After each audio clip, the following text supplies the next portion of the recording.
그날은 제 60번째 생일이었습니다.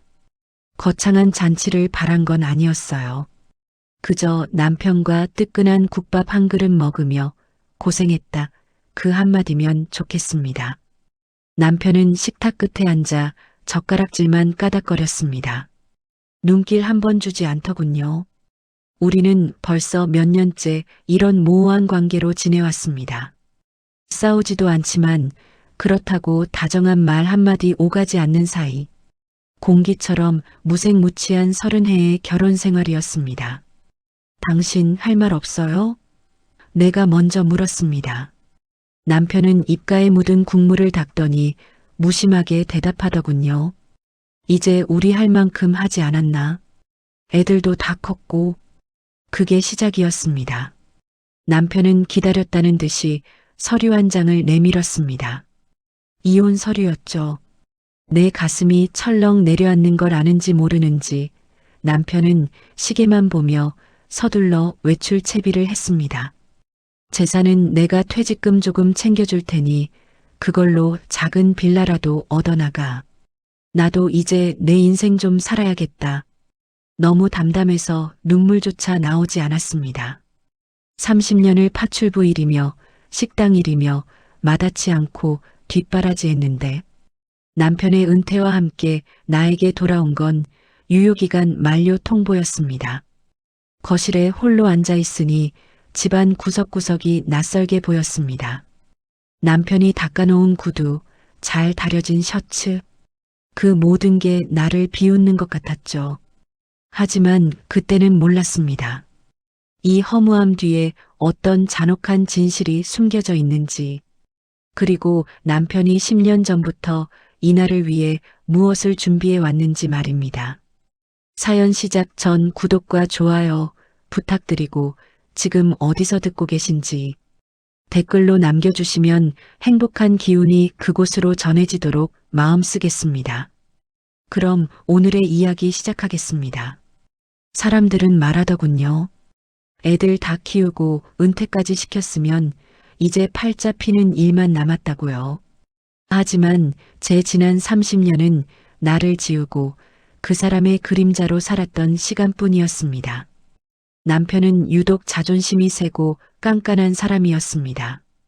밖에서는 점잖은 선비 소리를 들었지만 집안에서는 군림하는 왕이었죠. 찌개 간이 조금만 안 맞아도 숟가락을 놓아버렸고 가계부 10원짜리 하나 틀리면 밤새도록 제 무능함을 꾸짖었습니다. 당신은 내가 벌어다주는 돈으로 살면서 그것도 하나 제대로 못해? 그 소리를 듣기 싫어 저는 식당 불판을 닫고 남의 집 빨래를 하며 푼돈을 모았습니다. 그렇게 모은 돈은 모두 남편의 이름으로 된 집을 사고 아이들 유학 보내고 시댁 어른들 뒷바라지 하는 데 들어갔죠. 한 번은 크게 아픈 적이 있었습니다. 허리 디스크가 터져서 꼼짝도 못하고 누워 있었죠. 그런데 퇴근하고 돌아온 남편은 제 안색을 살피기는커녕 싱크대에 쌓인 설거지 거리를 보며 혀를 찼습니다. 아프다고 유세 떠는 거야 뭐야? 집안 꼴이 이게 뭐야? 그때 깨달았어야 했습니다. 이 사람은 나를 동반자가 아니라 관리비 안 드는 가사 도우미 정도로 생각한다는 것을요. 그래도 참고 살았습니다. 자식들 결혼할 때 흠잡힐까봐 내 부모님 가슴에 못 박기 싫어서 그렇게 꾹꾹 눌러 담으며 30년을 보냈습니다. 남편이 10년 전부터 갑자기 낚시를 다니겠다며 주말마다 집을 비울 때도 그저 은퇴를 앞두고 마음이 헛헛해서 그러려니 믿었습니다. 가끔 옷가지에서 낯선 향수 냄새가 나도 제 후각이 예민해진 탓이라며 스스로를 속였습니다. 남편이 내민 이혼 서류를 보며 지난 세월이 주마등처럼 스쳐 지나갔습니다. 그래, 어쩌면 지금이라도 놓아주는 게 서로에게 배려일지 몰라. 그렇게 바보같이 생각하며 남편의 마지막 양심을 믿어보려 했습니다. 하지만 그것은 고양이에게 생선을 맡긴 격이었다는 걸 곧 알게 됩니다. STAG 3반복과 고착 20분 분량. 이혼 서류를 받아들고 일주일 남편의 태도는 몰라보게 달라졌습니다. 아니, 정확히 말하면 저를 유령 취급하기 시작했죠. 아침 일찍 차려놓은 밥상은 손도 대지 않고 나가고 밤늦게 들어와서는 거실불을 끄며 제가 앉아 있는 것조차 모르는 척했습니다. 서류 도장은 언제 찍을 거야? 구질구질하게 끌지 말자고. 그가 내뱉는 말 한마디 한마디가 가시가 되어 박혔습니다. 저는 궁금했습니다. 30년을 함께한 정이 눈곱만큼도 남지 않은 건지 어떻게 저토록 단호할 수 있는지 말입니다. 그런데 남편은 은근히 저를 압박하기 시작하더군요. 이 집 사실 대출이 많아. 당신 명의로 된 게 없으니 내가 주는 위자료 고맙게 생각하고 받아. 그는 늘 장부를 숨겼고 통장 비번도 수시로 바꿨습니다. 저는 남편이 시키는 대로 살림만 했기에 그가 얼마를 가졌는지 재산이 어디로 흘러가는지 전혀 알지 못했습니다. 그저 그가 주는 생활비에 맞춰 전전긍긍하며 살았을 뿐이죠. 어느 날은 남편이 쓰지 않는 오래된 휴대폰 하나가 서랍장에서 발견됐습니다. 충전기를 꽂아 켜보니 그 안에는 제가 알던 남편과는 전혀 다른 사람의 흔적이 가득했습니다. 낚시를 간다던 주말, 그가 찍은 사진 속에는 푸른 바다가 아니라 어느 낯선 아파트의 안락한 거실이 담겨 있더군요. 사진 속 날짜는 무려 10년 전부터 시작되고 있었습니다. 그 옆엔 화사하게 웃고 있는 딱 봐도 저보다 20살은 젊어 보이는 여자가 있었습니다. 그 여자와 남편은 마치 신혼부부처럼 다정하게 장을 보고 여행을 다니고 있었습니다. 제가 집에서 시어머니 병수발을 들며 튄 기름때를 닦고 있을 때 남편은 그 여자와 와인 잔을 기울이고 있었던 겁니다. 심지어 사진 속 여자가 입고 있는 코트, 들고 있는 가방. 제가 갖고 싶어서 백화점에서 한참을 구경만 하다 돌아섰던 그 비싼 물건들이었습니다. 가슴이 방망이질 치기 시작했습니다. 손이 덜덜 떨려 휴대폰을 떨어뜨릴 뻔했죠. 단순히 마음이 떠난 게 아니었습니다. 이 사람은 10년이라는 긴 시간 동안 저를 철저히 속이며 두 집 살림을 해온 것이었습니다. 그날 밤 저는 뜬 눈으로 밤을 지새웠습니다. 낡은 휴대폰 속 사진들은 마치 날카로운 칼날이 되어 제 심장을 난도질하는 것 같았죠. 남편이 퇴근하고 돌아왔을 때 저는 거실불도 켜지 않은 채 식탁에 앉아 있었습니다. 당신 10년 동안 낚시 다닌 거 아니었지? 제 목소리는 가늘게 떨렸습니다. 남편은 신발을 벗다 말고 멈칫하더니 이내 아무 일 없다는 듯 넥타이를 풀었습니다. 무슨 소리를 하는 거야? 뜬금없이. 이 사진들 다 뭐야? 이 여자 누구냐고. 휴대폰 화면을 들이밀자 남편의 눈빛이 순간적으로 흔들렸습니다. 하지만 그것도 잠시였습니다. 그는 오히려 당당하게 제 손을 뿌리치더군요. 남의 물건을 왜 함부로 뒤져? 그래, 알았으면 됐네. 어차피 끝낼 마당에 숨길 것도 없지. 그의 입에서 나온 말은 참혹했습니다. 10년 전 우연히 만난 그 여자가 자신의 진짜 사랑이라고 말하더군요. 저와 사는 건 의무였고 그 여자와 사는 건 생존이었다는 말도 안 되는 궤변을 늘어놓았습니다. 당신은 집에서 살림만 하니까 세상 돌아가는 걸 모르지. 나도 살 길을 찾아야 했을 거 아니야? 미안하다는 말 한마디를 기대한 제가 바보였습니다. 그는 오히려 제가 몰랐던 게 죄라는 식으로 저를 몰아세웠습니다.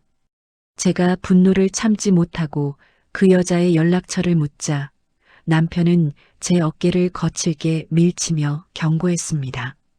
가서 행패 부릴 생각 마. 그 사람 건드리면 나도 당신 가만 안 둬. 위자료 한 푼 없이 쫓겨나고 싶어? 그의 눈에는 30년을 함께한 아내에 대한 예의 따위는 없었습니다. 오직 그 젊은 여자와 자신의 앞날을 방해하는 걸림돌을 치워버리겠다는 도끼만 가득했죠. 저는 그날 밤 제가 알던 남편이 죽었다는 걸 깨달았습니다. 제 눈앞에 있는 남자는 그저 껍데기만 남은 괴물일 뿐이었습니다. 남편의 뻔뻔한 태도에 정신을 차릴 수가 없었습니다. 하지만 진짜 지옥은 그 다음 날부터 시작되었죠. 저는 억울한 마음에 재산이라도 제대로 나눠야겠다 싶어 남편 몰래 평소 알고 지내던 행정사 사무실을 찾아갔습니다. 그런데 확인된 사실은 저를 더 깊은 나락으로 밀어 넣었습니다. 우리 가족이 20년 넘게 살았던 이 아파트, 그리고 남편 명의로 되어 있던 상가 건물이 이미 3년 전과 5년 전 차례로 매각되거나 근저당이 설정되어 있었습니다. 사모님, 남편분 명의로 된 재산이 지금 거의 없는데요? 현금 자산도 이미 어디론가 다 빠져나간 상태입니다. 머릿속이 하얘졌습니다. 남편은 10년 전부터 이혼을 계획했던 겁니다. 제가 집에서 콩나물값 100원을 아끼며 살림할 때 그는 차곡차곡 재산을 빼돌려 그 내연녀의 명의로 건물을 사고 아파트를 계약해 주었습니다. 집으로 돌아오는 길, 다리에 힘이 풀려 길가에 주저앉았습니다. 남편이 내밀었던 그 이혼 서류, 퇴직금 조금 챙겨줄 테니 빌라나 얻어나가라던 그 말이 이제야 이해가 갔습니다. 그는 저를 빈털터리로 길바닥에 나앉게 할 모든 준비를 끝내놓았던 거죠. 그날 저녁 남편은 콧노래를 부르며 짐을 싸고 있었습니다. 아직 도장 안 찍었어? 내일 법원에서 보자고. 짐은 사람 시켜서 뺄 테니까 몸만 나가. 저는 그의 바짓가랑이를 붙잡고 울부짖었습니다. 어떻게 사람이 이래? 내가 당신 위해서 어떻게 살았는데 그 돈 다 어디로 빼돌렸어? 남편은 차가운 눈빛으로 저를 내려다보며 제 손을 툭 걷어찼습니다. 증거 있어? 다 내 능력으로 번 돈이야. 당신이 보태준 게 뭐가 있다고 그래? 밥 해주고 빨래해준 값은 그동안 생활비로 충분히 지불했다고 보는데 사람의 탈을 쓰고 어찌 저런 말을 할 수 있을까요? 30년 세월이 부정당하는 순간이었습니다. 저는 방바닥을 긁으며 오열했지만 남편은 차갑게 현관문을 닫고 나갔습니다. 그 여자의 집으로 향하는 발걸음은 가볍기만 하더군요. 남편이 나간 빈집에서 저는 넋을 놓은 채 며칠을 보냈습니다. 물 한 모금 넘기지 못했죠. 그런데 그 내연녀라는 여자가 저에게 먼저 연락을 해왔습니다. 당당하게 카페로 나오라는 겁니다. 나간 자리에서 본 그 여자는 제 딸아이 또래였습니다. 뽀얀 얼굴에 명품 가방을 들고 앉아 제 몰골을 훑어보더니 비웃듯이 말하더군요.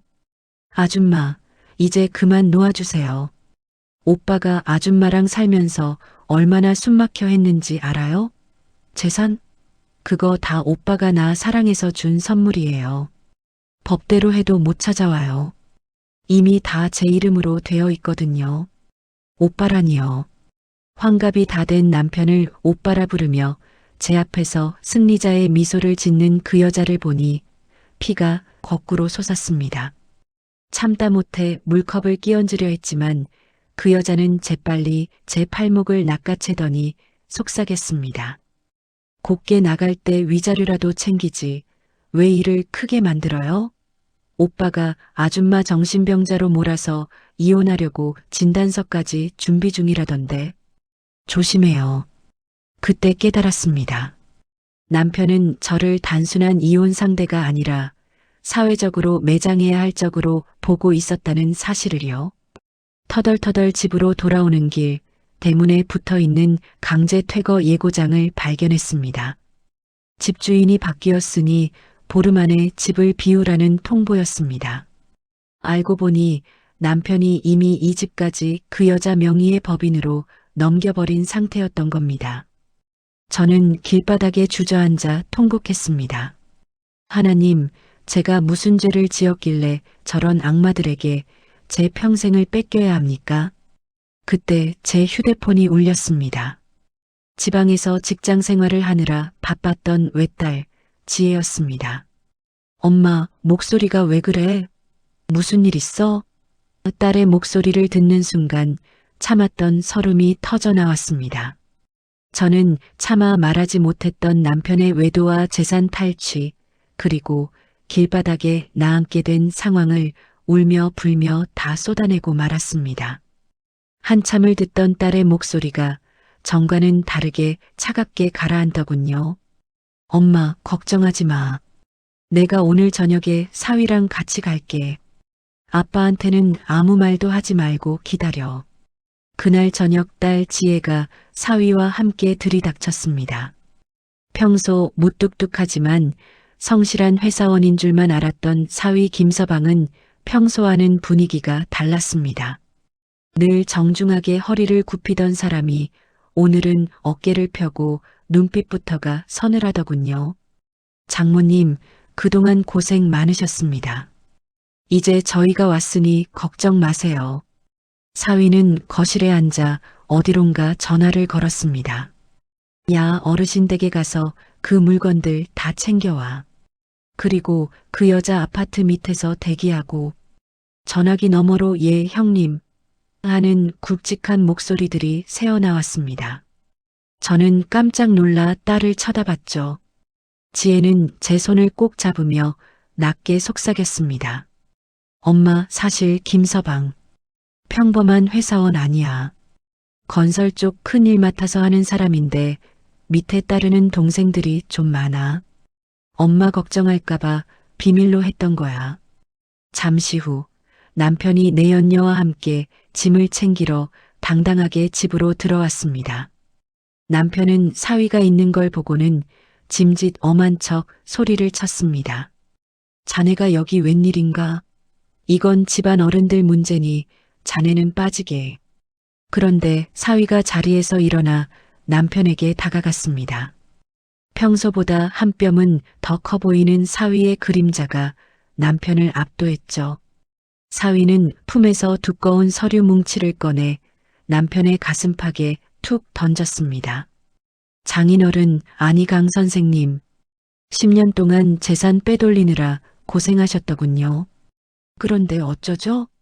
그 여자 명의로 넘긴 법인, 사실 제 후배들이 관리하는 유령 회사랑 얽혀 있더라고요. 이거 터지면 횡령의 배임 그리고 세금 포탈까지 해서 최소 10년은 학교 가셔야 할 텐데. 남편의 얼굴이 순식간에 흑빛으로 변했습니다. 옆에 있던 내연녀가 당신 뭐야? 뭔데 남의 재산에 참견이야? 라며 소리를 질렀지만 사위가 눈길 한 번 주자 비명조차 지르지 못하고 입을 다물었습니다. 형수님, 아니 아가씨. 아가씨 아버지가 하시는 고물상. 이번에 구청 단속 나간다네요? 그리고 오빠라는 사람 도박빚 우리 애들이 받으러 갈 겁니다. 감당하시겠어요? 사위의 입에서 나오는 정보들은 남편과 내연녀가 가장 숨기고 싶어 했던 치부들이었습니다. 거실의 공기는 얼음장처럼 차가워졌습니다. 사위의 서늘한 경고에 남편은 다리가 풀린 듯 소파에 주저앉았고 방금 전까지 기세등등하던 내연녀는 구석에서 부들부들 떨고 있었죠. 자, 장모님. 이제 선택하시면 됩니다. 사위가 부드럽지만 단호한 목소리로 제게 말했습니다. 이 사람들 법대로 감옥에 보내버릴까요? 아니면 10년 동안 빼돌린 재산 전부 이자까지 쳐서 돌려받으시겠습니까? 남편은 그제야 정신이 든 듯 제 발치로 기어왔습니다. 여보, 내가 잘못했어. 내가 잠시 미쳤었나 봐. 다 돌려줄게. 다 줄 테니까 제발 사위 좀 말려줘. 30년을 호령하던 가장의 모습은 온데간데 없고 비굴하게 살려달라 애원하는 노인만 남았습니다. 내연녀는 이미 사위의 부하들에게 끌려나가며 살려주세요. 전 시키는 대로만 했어요. 라며 비명을 지르더군요. 저는 그 비참한 꼴을 내려다보며 아무런 감정도 느껴지지 않았습니다. 돌려줘. 10원 한 장 빼놓지 말고 전부 다. 그리고 당신은 몸만 나가. 당신이 나한테 그랬던 것처럼. 사위는 곧바로 준비해온 서류를 내밀었습니다. 재산 포기 각서와 이혼 합의서였습니다. 남편은 사위의 매서운 눈빛 아래서 손을 떨며 지장을 찍었습니다. 10년을 공들여 빼돌린 재산이 단 10분 만에 제자리로 돌아오는 순간이었습니다. 강 선생님, 오늘부로 장모님 근처 100m 이내에 얼씬도 하지 마십시오. 만약 연락 한 통이라도 하시면 그때는 법이 아니라 제 방식대로 처리하겠습니다. 사위의 마지막 경고에 남편은 고개도 들지 못한 채 도망치듯 집을 빠져나갔습니다. 30년의 세월이 그렇게 허무하고도 확실하게 매듭지어졌습니다. 폭풍 같던 시간이 지나고 집안에는 정막이 찾아왔습니다. 하지만 예전의 그 숨막히는 정막과는 달랐습니다. 사위는 그제야 평소의 순한 얼굴로 돌아와 제게 따뜻한 차 한 잔을 건네더군요. 장모님 많이 놀라셨죠? 이제 다 끝났습니다. 그 인간들 다시는 장모님 앞에 나타나지 못할 겁니다. 딸 지혜는 제 품에 안겨 한참을 울었습니다. 엄마가 혼자 그 지옥 같은 시간을 견디게 해서 미안하다고요. 저는 딸의 등을 토닥이며 처음으로 소리내어 웃었습니다. 억울해서가 아니라 드디어 이 무거운 짐을 내려놓았다는 해방감 때문이었죠.